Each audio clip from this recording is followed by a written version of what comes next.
सुप्रभात बच्चों, आज हम पढ़ेंगे समानार्थी शब्द। तो बच्चों, समानार्थी शब्द वे शब्द जिनका अर्थ एक समान होता है, वे समानार्थी शब्द कहलाते हैं। समानार्थी शब्द को हम पर्यायवाची शब्द भी कहते हैं। जैसे आप इस चित्र में देख रहे हो, माँ या माता दो अलग अलग शब्द है पर उनका अर्थ एक ही होता है। वैसे ही मित्र या दोस्त का अर्थ भी एक ही है। ये नाम अलग अलग है लेकिन अर्थ समान है, इसलिए इन्हें समानार्थी शब्द कहते हैं। तो अब हम कुछ और उदाहरण देखेंगे।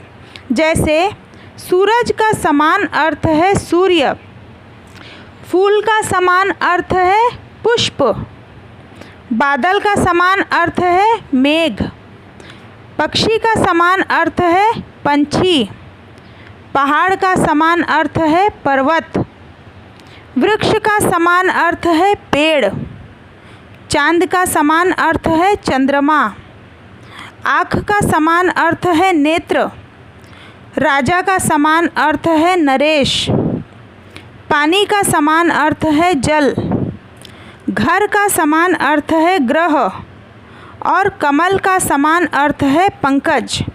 बच्चों, हमने समान अर्थ वाले शब्दों को देखा और समझा। अब आप सभी पेज नंबर 11 के समानार्थी शब्द कॉपी में लिखोगे और पेज नंबर 12 और 13 पर आपका अभ्यास कार्य आप खुद पूरा करने की कोशिश करोगे, जिसे आप सब अभी समझोगे। जैसे प्रश्न पहला, दिए गए शब्दों के समानार्थी शब्द लिखो। यहाँ पे आप देख रहे हो सूरज, पेड़, फूल और ग्रह लिखे गए हैं समानार्थी शब्द। इनके हमको समान अर्थ वाले दूसरे शब्द लिखना है। जैसे पहला है सूरज, उसका समानार्थी शब्द क्या होगा? बिल्कुल सही कहा आपने, सूर्य। दूसरा है पेड़, इसका समानार्थी शब्द है वृक्ष। तीसरा है फूल, फूल का समानार्थी शब्द है पुष्प। और चौथा है ग्रह, जहाँ आप रहते हो, है ना, तो उसे क्या कहते हैं? घर। सही कहा आपने, तो इसका समानार्थी शब्द है घर। अब प्रश्न क्रमांक 2 पर हम आएंगे। सही समानार्थी शब्द के सामने सही का निशान लगाओ। वहाँ पे एक एक हमको शब्द दिया गया है और उसके 3 ऑप्शंस दिए गए हैं। हमको उसका सही समानार्थी शब्द उसमें से चुनना है। तो पहला है चांद और उसके ऑप्शंस है सूरज, नेत्र, चंद्रमा। तो चांद का दूसरा समानार्थी शब्द कौन सा है? सही कहा आपने, चंद्रमा। तो आप चंद्रमा पर सही का निशान लगाओगे।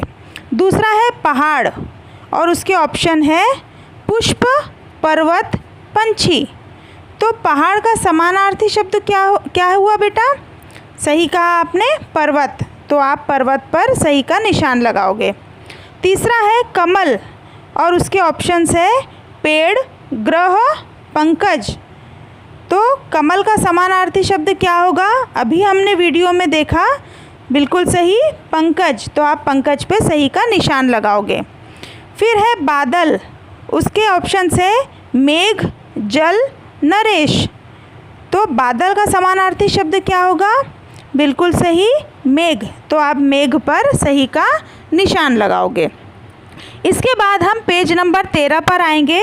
उसमें प्रश्न तीसरा, जोड़ियाँ मिलाओ। उसमें एक साइड दिया हुआ है ग्रह, बादल, पानी, आँख और दूसरी साइड है मेघ, नेत्र, घर, जल। तो हमें क्या करना है? समान अर्थ वाले शब्दों की जोड़ियाँ हमको मिलाना है। जैसे पहला है ग्रह, तो ग्रह का समान अर्थ क्या है? ग्रह को क्या कहते हैं? घर। तो आप ग्रह को घर से मैच करोगे, मिलाओगे। दूसरा है बादल, बादल का समानार्थी शब्द क्या है बेटा? मेघ। सही कहा, तो आप उसे मेघ से मिलाओगे। तीसरा है पानी, तो पानी को क्या कहते हैं? उसका समानार्थी शब्द जल। तो आप उसे जल से मिलाओगे। और चौथा है आँख, तो आँख को हम नेत्र कहते हैं, है ना, तो आप उसे नेत्र से मिलाओगे। अब हम देखेंगे प्रश्न चौथा, दिए गए चित्रों के नाम लिखो। तो यहाँ चित्र आप देख रहे हो, किसका चित्र है? पहला आप देख रहे हो कि राजा है, नरेश है ना।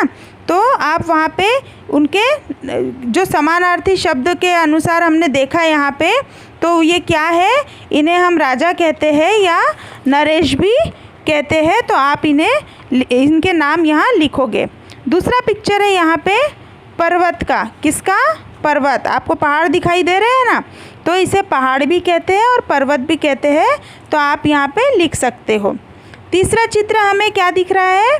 आँख या नयन, हम यहाँ पे लिखेंगे। और चौथा चित्र है पंछी या पक्षी का। तो आप यहाँ पे पंछी या पक्षी अपने अनुसार लिख सकते हो। प्रश्न 5वां, रंग भरो व नाम लिखो। तो आप यहाँ देख रहे हो 3 पिक्चर्स है। पहला पिक्चर्स काय का है? पेड़ का, दूसरा घर का और तीसरा कमल का। तो आपको इनके नाम यहाँ नीचे लाइन जो है वहाँ लिखने हैं और इसमें इनमें जो कलर रहते हैं, पेड़ कैसा होता है, कमल का फूल जो है कौन से रंग का होता है, और घर में आप अपनी पसंद का रंग भर सकते हो।